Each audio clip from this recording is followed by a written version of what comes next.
Madam నమస్తే అండి. నమస్తే. మరి చంద్రబాబు నాయుడు గారు అధికారంలోకి వచ్చి ముఖ్యమంత్రికి బాధ్యతలు చేపట్టి 2 ఏళ్ళు గడుస్తూ ఉంది. మరి గతంలో జగన్మోహన్ రెడ్డి గారు 2019 నుంచి 24 వరకు 5 సంవత్సరాలు చేసిన పరిపాలనకి 2 ఏళ్ల పరిపాలనకి తేడా ఏమైనా గమనించారా? అసలు ముందుగా చంద్రబాబు గారి పరిపాలనకి జగన్మోహన్ రెడ్డి పాలనకి తేడా తెలుసుకుందాం. మొట్టమొదటగా జగన్మోహన్ రెడ్డి ఈ ఆంధ్ర రాష్ట్రానికి ఒక ప్రెస్టేషన్, చంద్రబాబు నాయుడు గారు ఆంధ్ర రాష్ట్రానికి ఒక ఇన్స్పిరేషన్, లోకేష్ గారు ఈ రాష్ట్రానికి ఒక మోటివేషన్. ఎందుకని అంటున్నానంటే జగన్మోహన్ రెడ్డి ప్రెస్టేషన్ అని, ఆ ప్రెస్టేషన్తో ప్రజావేదిక కూల్చిన గనుడు జగన్మోహన్ రెడ్డి.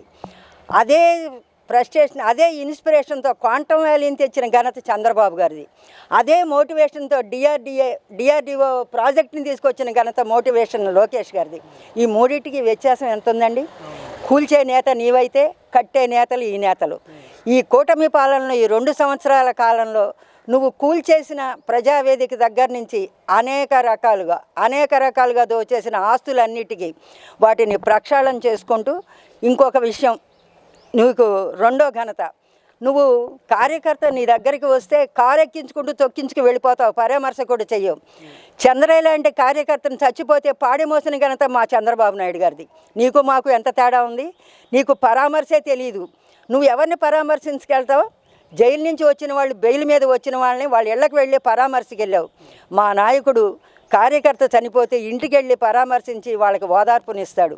నీకు మా నేతకి ఉన్న తేడా ఏంటంటే నువ్వు ఫ్యాక్షనిస్ట్వి, మా బాబు సోషలిస్ట్. నీకు మాకు తేడా అది తెలుసుకో జగన్మోహన్ రెడ్డి. నువ్వు అనుకుంటావు నేనేది చేసినా నేనే గొప్పగా ఉంటుంది, వీడు ముసలాడు అయిపోయాడు, 26 ఏళ్ళురా జగన్మోహన్ రెడ్డి మా చంద్రబాబుకి. ఇవాళ మొన్నటికి మొన్న యోగా చూస్తే నువ్వు కొబ్బరికాయ కొట్టడానికి నీకు రాయి కావాలి, రాయి పట్టుకొని పంతులు పైకి నుంచోవాలి.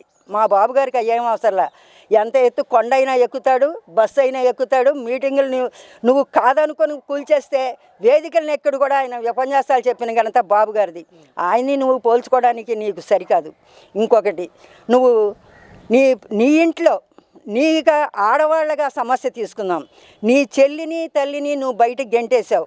అదే ఫ్రస్ట్రేషన్తో నువ్వు అసెంబ్లీలో నారా భువనేశ్వర్ గారిని అన్ని మాటలు మాట్లాడినా మా నాయకులు ఇద్దరు, చంద్రబాబు నాయుడు గారు, లోకేష్ గారు ఏం మాట్లాడారు?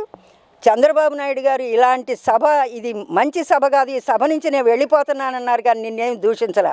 మా నాయకుడు గొప్పతనం ఏంటంటే భారతీరెడ్డి గారిని మా పార్టీలో ఉన్న ఒక నాయకుడు విమర్శిస్తే వెంటనే పార్టీ నుంచి సస్పెండ్ చేశాడు. నీ భార్యని మేము అనొచ్చే?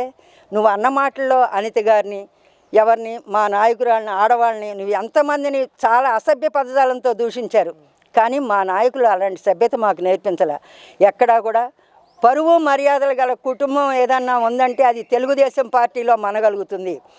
రోడ్డు మీదకి ఎక్కి గంజాయి తాగి విచ్చలవిడితనంగా దొంగతనాలు దోపిడీలు చేశారంటే అది వైసీపీ గవర్నమెంట్. మీరు అది మేము డంకా బజాయిని చెప్పగలం. మీకు మాకు తేడా ఏంటని అడిగితే, అంటే ఇక్కడ ఇచ్చిన హామీలన్నీ కూడా గాలికి వదిలేసి ఈరోజు ప్రజలకు వెన్నుపోటు పొడిచాడు చంద్రబాబు నాయుడు అని చెప్పేసి వెన్నుపోటు దినోత్సవాలు కూడా జరిపారు వైసీపీ నాయకులందరూ కూడా. దీని గురించి ఏం చెప్తారు? దాని గురించి కూడా విమర్శించాలి. సంక్షేమం, వెన్నుపోటు ఏది వెన్నుపోటో తెలుసుకుందాం. నువ్వు అధికారంలోకి వచ్చాక 4,000 రూపాయలు పెన్షన్ పెంచుతానని చెప్పావు. సంవత్సరానికి 250 కాడికి నీ జీవితం తెల్లారిపోయింది. 5 ఏళ్ల పాటు పెంచేటప్పటికి 3,500 చేయగలిగావు. అదే మా బాబు గారు అధికారంలోకి వచ్చిన రోజే ముందు 2 నెలలు కలుపుకొని 4,000 రూపాయల పెన్షన్ చొప్పున 12,000 పెంచి ఇంటింటికి వెళ్ళి పరామర్శ చేసి ఇచ్చారు. నువ్వు వెళ్ళాలంటే ఏం కావాలి?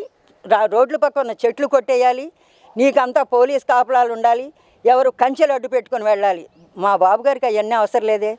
పేదవాడి ఇల్లే బాబుగారి నిలయం.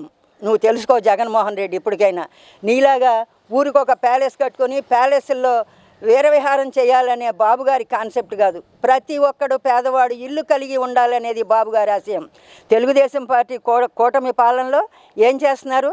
ప్రతి పేదవాడు ఒక ఇంటిని కలిగి ఉంటే ఆ ఇంటి నుంచి వాళ్ళ జీవితాలు బాగుపడతాయి. ఎందుకనంటే ప్రతి పేదవాడికి ఒకే కోరిక ఉంటుంది, ఒక గూడు ఉండాలి. దాంట్లో ఉంటే ఏ రకమైన జీవితాన్నైనా మనకి ఉన్నా లేకపోయినా మనం నివసించడానికి ఒకటి కావాలని పేదవాడి కళను తీర్చిన ఘనత చంద్రబాబు నాయుడు గారిది.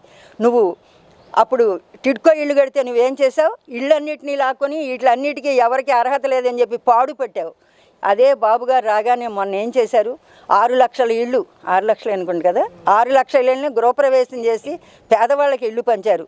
అందుకే వెన్నుపోటుదారుడు అని అనాలి జగన్మోహన్ రెడ్డి. నువ్వు తేడా తెలుసుకో. మీ అమ్మని చెల్లిని ఇంట్లో నుంచి గెంటేసావు నువ్వు. నీది వెన్నుపోట, బాబుగారిది వెన్నుపోట. బాబుగారు ఎవరిని ఎప్పుడేం చేయలేదే.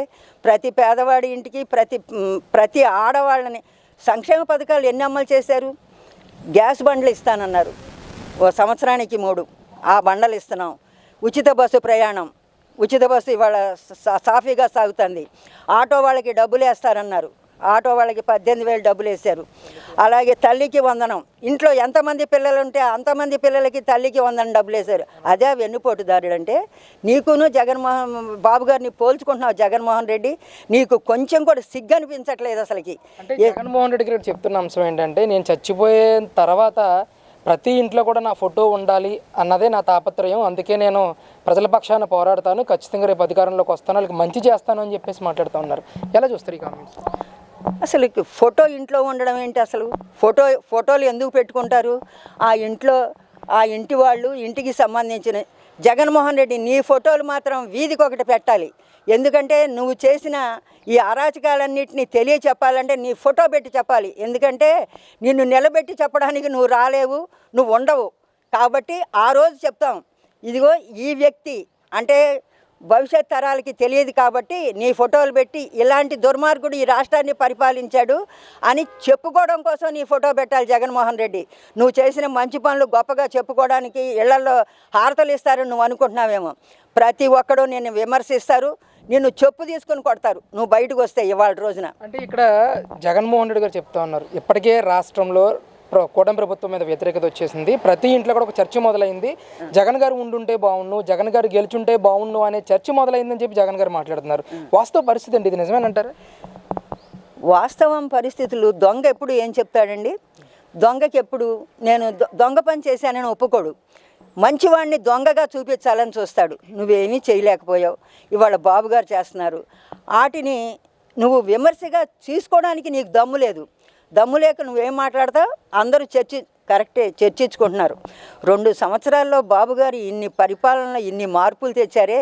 5 ఏళ్ళు జగన్మోహన్ రెడ్డి పరిపాలించి భూముల్ని కబ్జా చేశాడు, ఆస్తుల్ని కబ్జా చేశాడు, అసలుకి ధనమాన ప్రాణాలకి అసలుకి విలువ లేకుండా పోయింది. ఈరోజు ఒక శాంతి భద్రతలు ఇంత కట్టుదిట్టంగా అమలు అవుతున్నాయంటే బాబు గారు వచ్చిన 2 ఏళ్ల పాలనలో. దాన్ని ఇద్దరు విమర్శించుకుంటారు. జగన్మోహన్ రెడ్డి నువ్వు అనుకుంటున్నావు నేనేదో మంచి చేశాను, బాబు గారు వచ్చినాక అందరూ చర్చించుకుంటున్నారు. దేని గురించి చర్చించుకుంటున్నారు? బాబు గారు చేసిన మంచి పనులు ఏమేమి తెచ్చారు, మన రాష్ట్రానికి ఎన్ని పరిశ్రమలు తెచ్చారు, మనకి భవిష్యత్ తరాలకి మన పిల్లలకి ఎంతమందికి ఉద్యోగాలు వస్తాయి, ఇవాళ ఎంతమందికి ఇళ్ల పట్టాలు ఇచ్చారు, ఇంకా భవిష్యత్తులో ఎంతమందికి ఇవ్వబోతున్నారు, ఇంకా ఎన్ని సంక్షేమాలు అమలు చేస్తారనే ఆ ఆలోచన మాత్రం చర్చించుకుంటున్నారు. నిన్ను గురించి చర్చించుకునేది ఒకటి. భవిష్యత్తులో ఈ తరాలు ఉండగా నిన్ను మాత్రం ముఖ్యమంత్రిని కాదు, అసలు నీ సీటును కూడా గెలవనీయకుండా చేయాలనేది చర్చ. అది వాస్తవం, దీన్ని నువ్వు ఒప్పుకోవాలి. ఒక చిన్న విషయం మాత్రం చెప్తానండి, మా పార్టీకి సూచన ఇది. దొంగల్ని ఎప్పుడు బయట ఉంచితే మనల్ని దోచేస్తారు. ఆ వ్యత్యాసాన్ని గమనించి మనం కూడా వైసీపీ వాళ్ళు అనేక పదవుల్లో ఉండి ఇవాళ పనులు జరగకుండా చాలామంది ఇబ్బందులు పడుతున్నారు. అట్లాంటి వాళ్ళని పార్టీ క్రమశిక్షణాపరంగా తెలుగుదేశం పార్టీ కార్యకర్తలు చాలామంది ఉన్నారు. మీరు ఎవరో చెప్తే ప్రమోషన్లు ఇచ్చి వైసీపీ వాళ్ళని వాళ్ళ ఉద్యోగాల్లో వేసుకుంటున్నారనేది మాత్రం చర్చ. దాన్ని పార్టీ కొంచెం దీర్ఘంగా ఆలోచించి ఈ చర్చని మాత్రం తీసుకోవాలని చెప్పి నేను మనవి చేస్తున్నాను.